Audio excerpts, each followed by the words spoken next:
ওই যে মবরে আমার শুয়াইবে কেউ তো সঙ্গে থাকবে না, যিনি আমার আপনজনা কান্দেন সোনার মদিনা।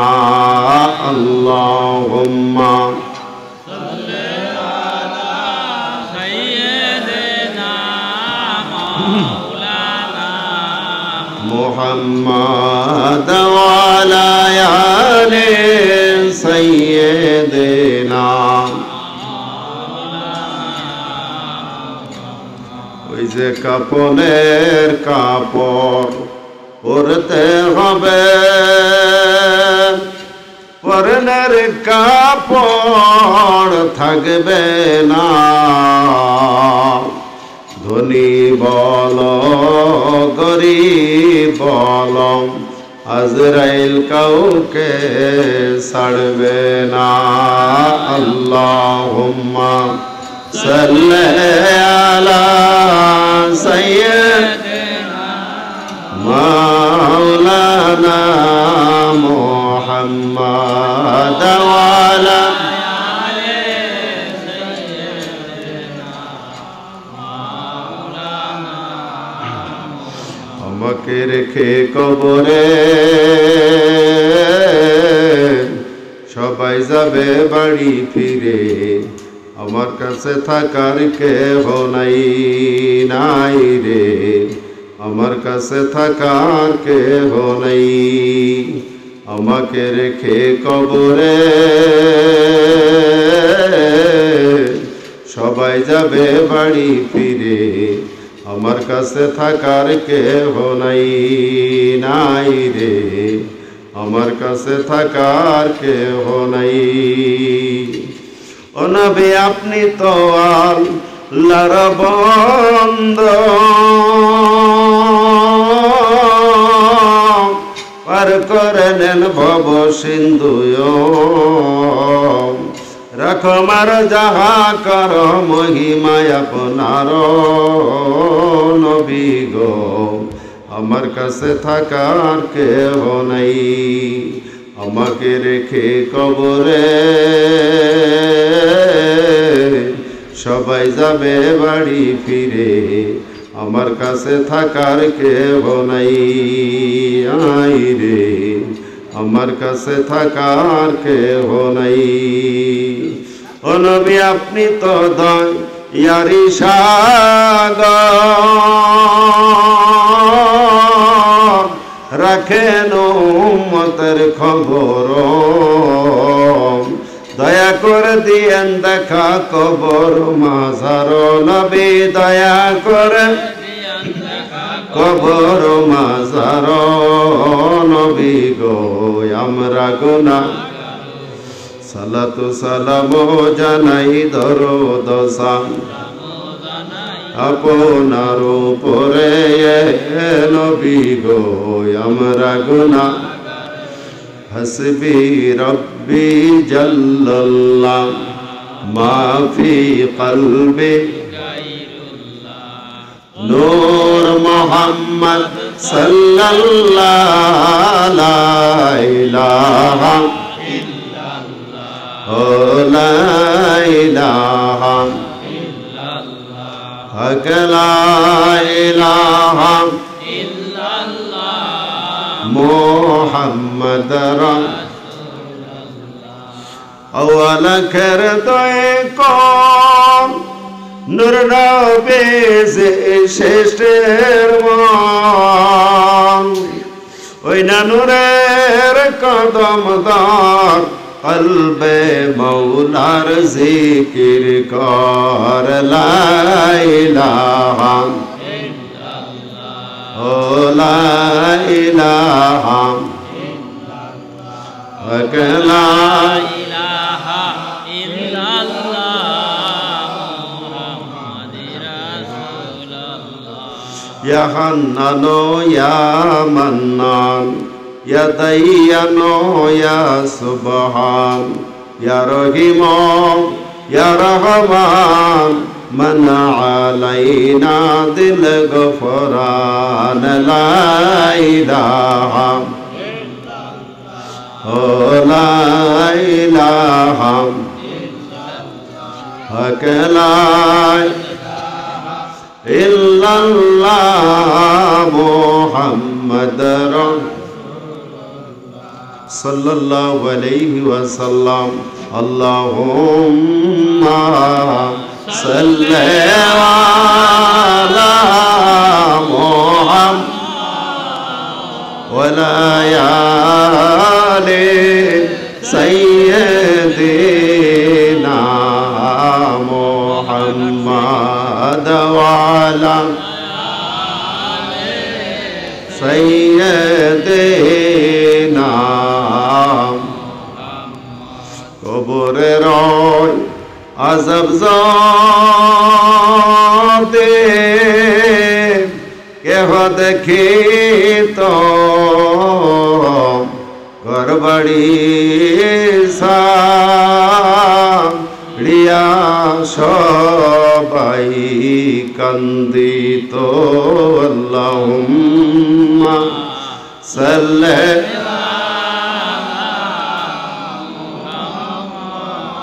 ولا يال سيدنا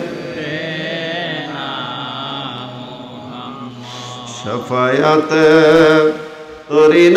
তরিনাবে সাজায়া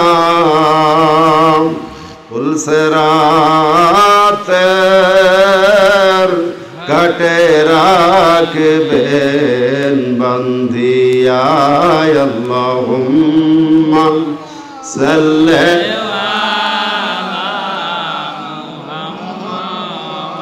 ওয়ালা আলি সাইয়্যিদিনা তোমরা নিদে কাসয়া আমার দয়াল বান্ধব রে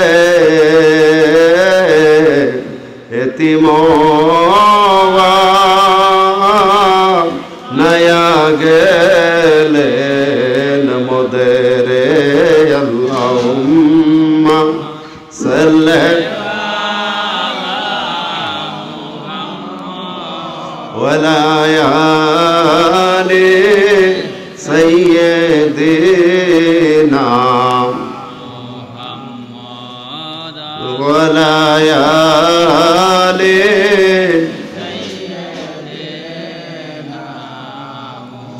রাসূল তোমারই কারণে বিশাল ভুবনে আল্লাহর পরিচয় নাসিল আকাশ নাসিল বাতাস নাসিল দুনিয়া দীপ্তিময় বালাগাল উলা বিকামালিহি কাশাফাত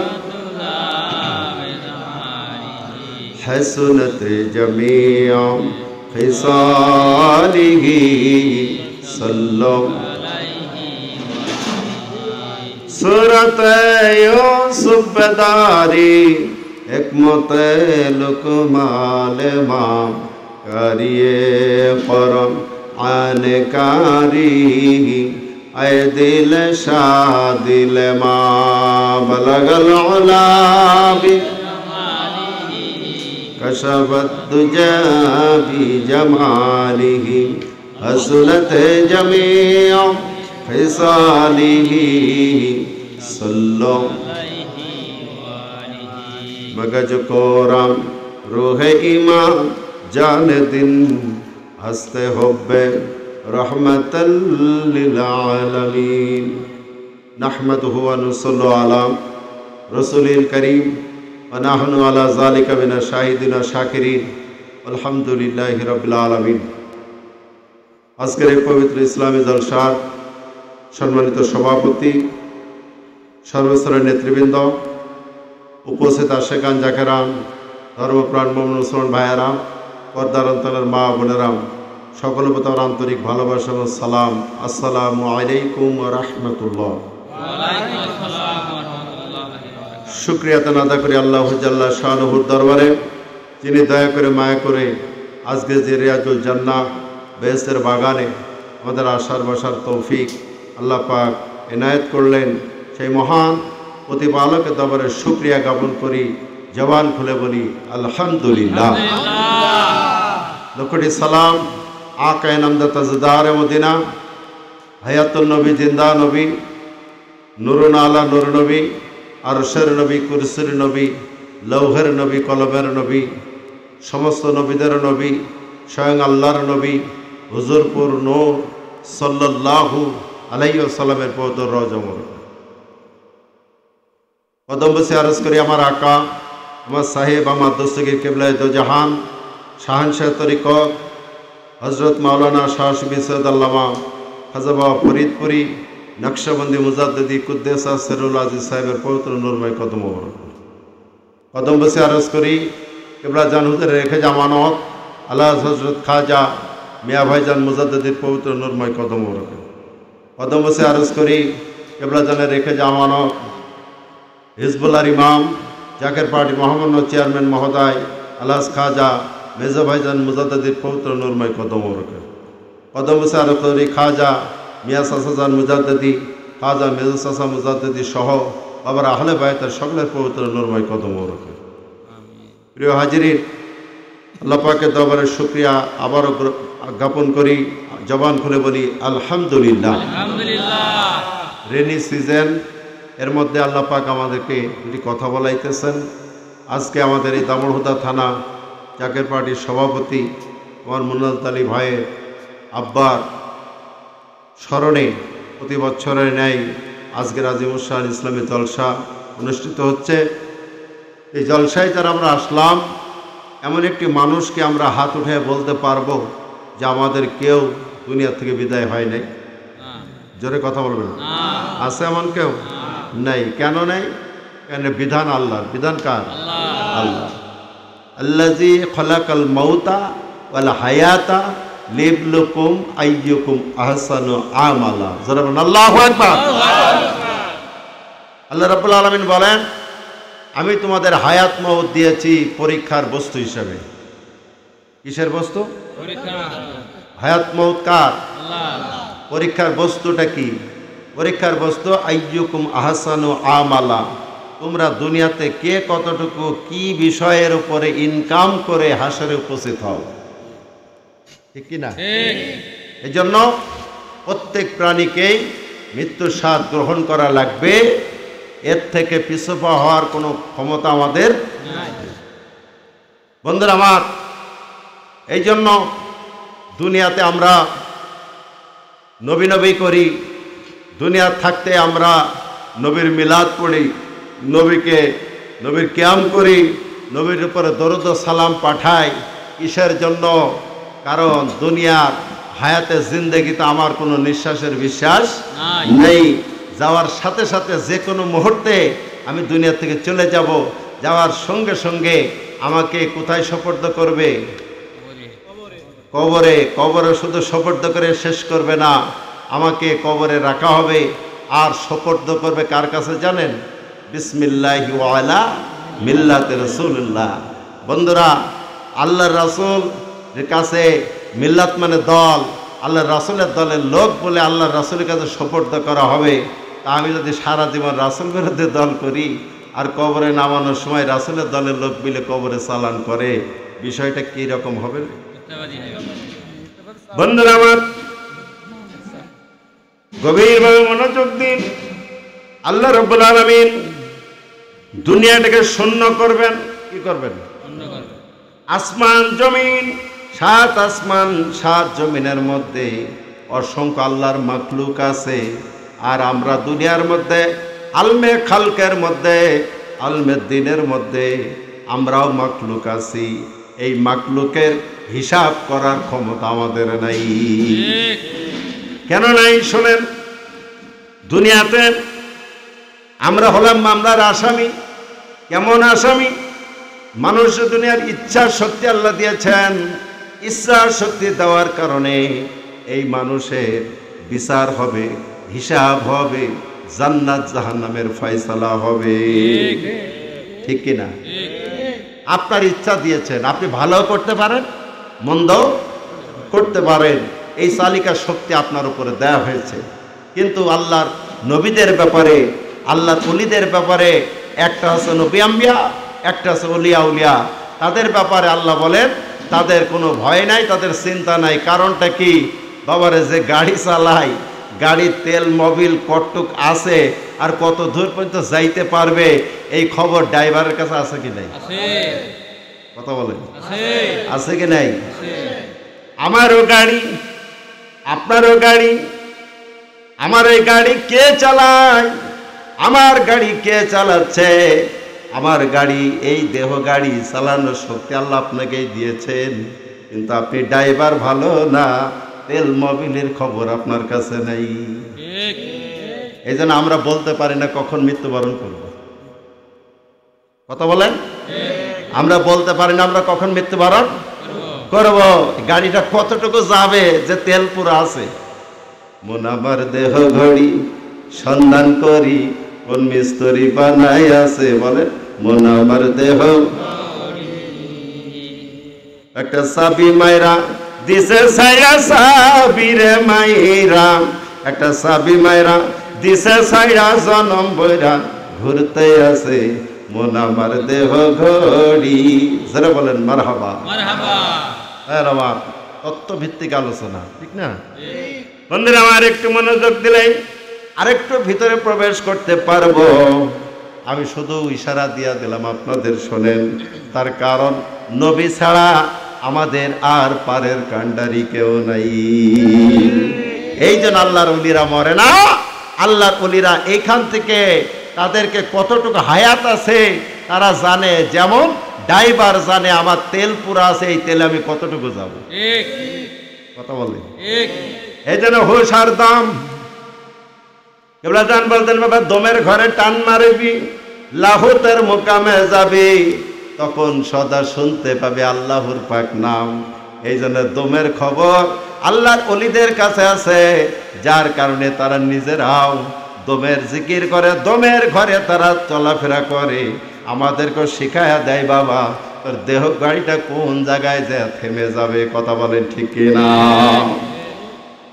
ইমাম বাইজাবি রহমাতুল্লাহ আলাইহি, তিনি ছিলেন মস্ত বড় পণ্ডিত, যার কিতাব না পড়লে কোনো মানুষ মুক্তি হইতে পারে না।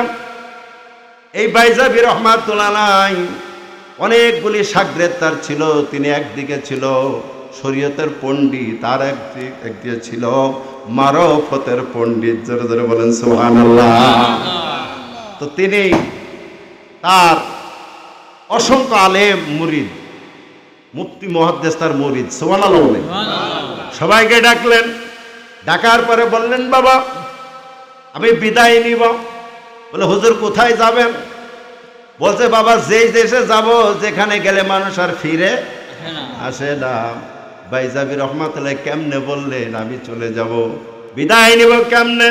ওই যে বললাম আপনার গাড়ি কতটুকু যাবে, তেল মোবিল কতটুকু আছে, আপনি যদি না জানেন, এই জন্য কেবলা জানো বারে মধ্যে বলতে, বাবা নিজের ঘরে বুঝাই সুরা, আর পরে করে লেনা দেনা। আর আমরা হলাম জনম কানা, আমরা হলাম। বাইজাবি রহমাতুল্লাহ ডাক দিলেন। এখন তারা বললেন, হুজুর সকলকেই তো চলে যেতে হবে, দুঃখের খবর দিলেন, তো হুজুর আপনি যাওয়ার পর আপনার প্রতিনিধি কে হবে? মজার কথা না? আপনার প্রতিনিধি কে হবে? ইমাম বাইজাবি রহমাতুল্লাহ ডাক দিয়ে বললেন, তোমরা কাজ করো, আজকের নামাজ আমার এই ময়দানে হবে। সুবহানাল্লাহ বলেন। কোন জায়গায়? ময়দানে। এই আমার এই মাদ্রাসার ময়দান আছে, এই ময়দানের মধ্যে নামাজের জামাত করো। জামাতটা হলো আসরের জামাত। কিসের জামাত? সমস্ত ছাত্র, সমস্ত শিক্ষক, আমার ভক্তবৃন্দ মুরিদদের সবার খবর দিবা যে আসরের নামাজের সময় যেন তারা সব ময়দানে উপস্থিত থাকে। সুবহানাল্লাহ। সকলে উপস্থিত হলেন। হওয়ার পরে এবার তিনি নামাজের দাঁড়াইলেন। ইমাম বাইজাবি রহমাতুল্লাহ নিজেই ইমামতি করলেন, নামাজ সমাপ্ত করলেন।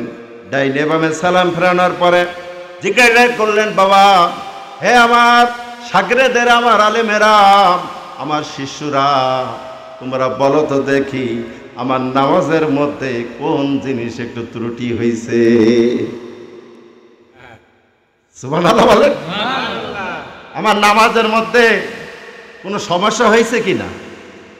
তো বলছে, হুজুর আসরের নামাজ হয় চুপি চুপি। আসরের নামাজ কি হয়? চুপে চুপে। আপনি সূরা কিরাত পড়লেও বুঝতে পারবো না, না পড়লেও আমরা বুঝতে পারবো না। আপনি যদি বলেন আল্লাহু আকবার, আমরাও তাকবীরের তাহরিমাবিতে দাঁড়িয়ে যাব। কথা বলে, আপনি রুকুতে গেলে আমরা রুকুতে যাব, আপনি সেজদায় গেলে আমরাও সেজদায় যাব।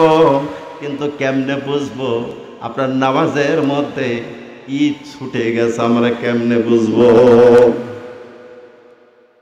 হাজার হাজার আলেম সেখানে দাঁড়ানো, কেউ বলতে পারলো না। হুজুরের একজন অনেকক্ষণ এই প্রশ্ন করে হুজুর দাঁড়ায় আছে, চুপ আছে। হুজুরের একজন খাদেম ছিল, নাম হলো লুটা আলা। কি আলা? হুজুর পানি টেনে দেয়, হুজুরের গোসল করাই, হুজুরের বাথরুম চাপাই, জীবনে আলিফ বাত আছে, একটা হরফও পড়ে নাই। সুবহানাল্লাহ আছে না? খাদেম হওয়ার জন্য কি, আল্লাহর ওলি হওয়ার জন্য কি টাইটেল পাস লাগে? নো। লুটালা ডাক দে বলল, হুজুর প্রশ্ন যেহেতু করেছেন, হাজার হাজার আপনার মুফতি মুহাদ্দিস শাগরেদ ময়দানে কেউ হাত তোলে না, যদি অনুমতি দেন তাহলে আমি দয়া করে বলার অনুমতি দেন। কারণ আমি জানি আপনি এই প্রশ্নের অ্যান্সার না পাওয়া পর্যন্ত এই ময়দান ত্যাগ করবেন না। জোরে জোরে বলেন সুবহানাল্লাহ। আল্লাহু আকবার। এই ময়দান আপনি ত্যাগ করবেন আমি জানি। বলে, বাবা তোর কথা কি লোকে শুনবে? কারো শোনার দরকার নাই, আমি কারো প্রেমে পাগল নয়, আমি রেজার প্রেমে পাগল, সে তো মদিনা। বলেন, আমি রেজার প্রেমে পাগল, সে তো মদিনা। প্রেমানলে জলে মরি, প্রেমানলে ওহে রব্বানা, আমি রেজার প্রেমে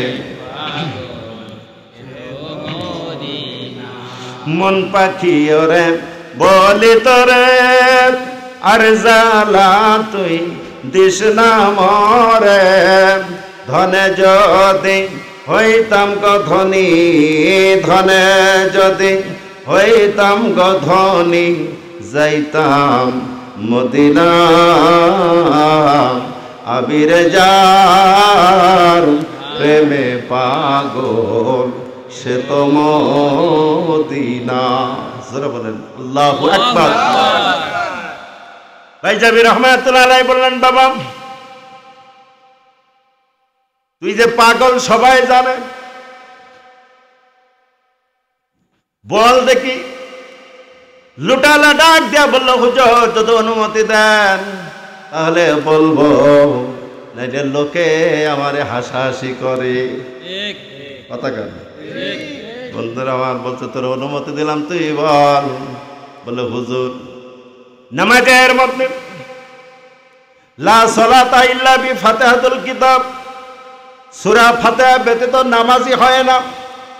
সুবহানাল্লাহ সুবহানাল্লাহ। কি ব্যতীত? সূরা ফাতিহা। সহিহ হাদিস শুনুন, লা সালাতা ইল্লা বি ফাতিহাতুল কিতাব, সূরা ফাতিহা ব্যতীত নামাজই নয়। হুজুর নামাজের পরে একটা আমল আছে, বলতে হয় আমিন ওয়ালা দাল্লিন। জোরে বলেন ওয়ালা দাল্লিন। জোরে না আস্তে? আস্তে। জোরে না আস্তে? কেন ওই সময় ফেরেশতারা আমিন বলে, আবার আমরাও আমিন বলি। এই জন্য আমাদের আমিনের সাথে ফেরেশতাদের আমিন মিলে গেলে অসংখ্য নিয়ামতের অধিকারী আখেরি জামানার পয়গম্বর উম্মতরা হয়ে যাবে। জোরে জোরে বলেন সুবহানাল্লাহ। বলছে হুজুর বেয়াদবি নিবেন না। আমার মনে হয় কি হয়, উস্তাদের কি সরাসরি বলা যাবে? বলছে আমার মনে হয় আমিনটা ছুইটা গেছে। আল্লাহু আকবার বলুন। আসরের নামাজে সূরা ফাতিহা কি ইমাম সাহেব জোরে পড়ে? কোন এলাকায় আছে? সারা পৃথিবীতে নাই। তা আসরের নামাজে হুজুর ইমামতি করছে, আর এত হাজার হাজার আলেম মুফতি মুহাদ্দিস প্রতিনিধি হবে, খেলাফতি নেব, লোভ আছে কি নাই? দাঁড়াইছে। পরীক্ষাটা কি দেখেন, লুটালা বলেন খাদেম বলতেছে হুজুর আমার মনে হয় আমিনটা বাদ পড়ে গেছে। মুখ আছে আর কারো? বন্ধুরা আমার, ইমাম বাইজাবি রহমাতুল্লাহ আলাইহি বলেন বাবা তোরা ওঠো, দাঁড়া, এখন তোরা বল আমার প্রতিনিধি কে হবে, বল আমার প্রতিনিধি কে হবে। একটা প্রশ্নের অনুসার যদি তোরা দিতিস আমি তারে প্রতিনিধি বানাইতাম, কারণ আমি আল্লাহর মহান দিদারে চলে যাব, আমার সময় হয়ে গেছে। জোরে জোরে বলেন সুবহানাল্লাহ। ওরে অতুল্য অমূল্য এই প্রেম কয়জনে জানে, বলেন অতুল্য অমূল্য কয়জনে জানে। ওরে ধনী মানি পাই না তারে, ধনী মানি পাই না তারে, পায়া সে কানে, অতুল্য অমূল্য সেই প্রেম কয়জনে জানে। সুবহানাল্লাহ। বন্ধুরা আমার, প্রশ্ন কয়টা? মনোযোগ আছে আপনাদের? জোরে বলেন কয়টা? প্রশ্ন হলো একটা। নামাজের মধ্যে একটাই প্রশ্ন, কি ছুটে গেছে বল? কেউ বলতে পারে নাই। লুটালা ওই খাদেম, ওই এক কলম লেখাপড়া জানে না, হুজুরের খেদমত করে। বন্ধুরা আমার, ওই লোকটি সঙ্গে সঙ্গে আল্লাহর ইমাম বাইজাবি রহমাতুল্লাহ আলাইহি, যার কিতাব না পড়লে কেউ মুক্তি হইতে পারবে না, ফতোয়া দেওয়ার ক্ষমতা হবে না, তার প্রতিনিধি হয়ে গেল ওই ঝাড়ুওয়ালা, ওই লোটা আল্লাহ। জোরে জোরে বলেন সুবহানাল্লাহ। দয়াল যারে ইচ্ছা তার দিয়া মিলাই তৌহিদের মেলা, বলেন যারে ইচ্ছা কেউ বুঝিতে পারে না রে আল্লাহ নবী ভবে পীর মুর্শিদের। 36 বছরেও কারো জ্ঞান কি পটে না, 6 মাসেরই কালে আবার পাইজে 16 আনার দয়াল, পাইজে 16। ওরে দয়াল যারে ইচ্ছা তারে দিয়া মিলাই তৌহিদের মেলা, কেউ বুঝিতে পারে না রে আল্লাহ নবীর অভাবে পীর মুর্শিদের। সেই দপ্তরের মানুষ হলাম আমরা। সুবহানাল্লাহ বলেন। ধনী মানি বাসাই নাই, আশেকের মর্যাদা এখানে আছে কি নাই? এই জন্য বন্ধুরা আমার, এখন আমরা ইন্তেকাল করব, দুনিয়ার থেকে বিদায় হয়ে যাব। আল্লাহ রাব্বুল আলামিন মালাকুল মউতকে ডাক দিবেন, হে মালাকুল মউত, আমি तमाम दुनियाटाके शून्य करब कि करब शून्य करबेन केमने ताता आरशी वा कुल्ली हाय्य वल माय्यित आल्लाह बोलेन आसमाने जमिनेर मध्य शुधु नय आमार आरशेर नीचे যত জীব আছে সব আমি শূন্য করব আর আমি ইয়াউমাল কিয়ামত সংগঠিত করব আর আমি হয়ে যাব লিল্লাহিল ওয়াহিদিল কাহার লিল্লাহিল ওয়াহিদিল কাহার। আমি বিচারকের আসনে বসবো। মালাকুল মউত বলবে আল্লাহ আমি এখন থেকে যেই জীবগুলো আছে যার প্রাণ আছে আমি শুরু করে দিলাম শূন্য সব সাফ করতে শুরু করলাম দুনিয়া শূন্য হয়ে যাবে। সুবহানাল্লাহ সুবহানাল্লাহ। আল্লাহ নবী ডাক দিয়ে বলেছিল সাহাবীরা শোনো এই দুনিয়াতে কেউ যদি চিরস্থায়ী থাকার ক্ষমতা আল্লাহ যদি কাউকে দিয়ে থাকেন তিনি হলেন আমি মুহাম্মাদুর রাসূলুল্লাহ। রাসূলুল্লাহ সাল্লাল্লাহু আলাইহি ওয়াসাল্লাম। কিন্তু আমি আল্লাহর মহান দিদারে চলে যাব। কারণ কি? কেন আমি দুনিয়ায় সশরীরে আমি যেইভাবে আছি এইভাবে থাকলে কোনোদিন কিয়ামত হবে না। এই জন্য আল্লাহ মালাকুল মউতকে হুকুম দিবেন, শূন্য করে ফেলবেন, বলবে আল্লাহ দুনিয়ায় বিচরণকারী আর কেউ নাই, বিচরণকারী বলে এবার তুমি জমিনের মধ্যে যাও। কিসের মধ্যে? 7 তাবক জমিন আছে কি নাই? জোরে বলেন। 7 তাবক জমিন আছে। আহাতা সারা পর্যন্ত কিবলা জান বারবার নসিহতের মধ্যে বলেছেন, বাবা আল্লাহর ওলিরা তার হুজরা থেকে 7 তাবক আসমানের মধ্যে কি আছে, 7 তাবক জমিনের নিচে তাতা সারার মধ্যে কি আছে, একটা সাগরের মধ্যে একটা কচ্ছপ কয়বার উল্টা পাল্টে দেয় আল্লাহর ওলিরা ঘরে বসে বসে দেখে। জোরে জোরে বলেন সুবহানাল্লাহ। জমিন শূন্য হবে, দুনিয়া শূন্য হবে। এবার আল্লাহ বলবেন আসমানের ভিতরে 7 আসমান। কয় আসমান? আসমানের মধ্যে যারা আছে তাদের এবার ইন্তেকাল করাও।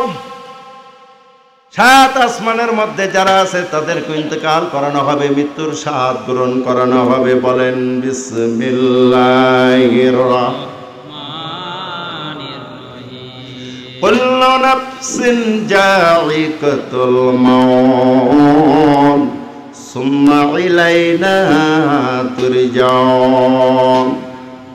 প্রত্যেক প্রাণীকেই মৃত্যুর স্বাদ গ্রহণ করা এবং আল্লাহর দিকে ফিরে যাওয়া লাগবে। সুম্মা ইলাইনা তুরজাউন, আবার তাদেরকে ফিরে আনা হবে, আবার তাদেরকে উত্থিত করা হবে। বন্ধুরা আমার, এরপরে কি হবে? এখন আসমানেও কেউ নাই, জমিনে কেউ, খুব মনোযোগ, দুনিয়াও নাই, আলমে খাল। এটা কি? আলমে খাল। দুনিয়াতেও নাই, আসমানেও নাই, জমিনেও নাই। আল্লাহ জিজ্ঞাসা করবে আর কে বাকি? বলো আল্লাহ আর মাত্র 12 জন বাকি আছে। কয়জন? 12 জন। ওয়াজ শুনেছেন তারপরে মনে নাই, ঝালাই করতেছে। আর মাত্র 12 জন। আর আপনি হলেন চিরঞ্জীব। সুবহানাল্লাহ বলেন। 12 জন কে? আল্লাহ জানে, তারপরে জিজ্ঞাসা করে কিনা? আমাদের কত কপাল নষ্ট হয়ে গেছে। আমি সেই দিকে ওয়াজে যাচ্ছি, কারণ আমরাও দুনিয়া থেকে যাব। যারা আল্লাহ নবীকে মানে তারাও দুনিয়া থেকে চলে যাবে, আবার যারা না মানে তারাও যাবে, ঠিক না? যারা তরিকা মানে তারাও যাবে, যারা মানে না তারাও যাবে, যারা মিলাদ পড়ে তারাও যাবে, পড়ে না তারাও যাবে, নবীকে নূর মানে তারাও যাবে, যারা মাটি মানে তারাও যাবে। সবাই দুনিয়ার থেকে চলে যাব, কিন্তু কি নিয়ে যাবেন, কার পরিত্রাণ হবে কার হবে না সেই বিষয়টা একটু জানার দরকার আছে কি নাই? মহাপতে দর্শে পড়েন আল্লাহুম্মা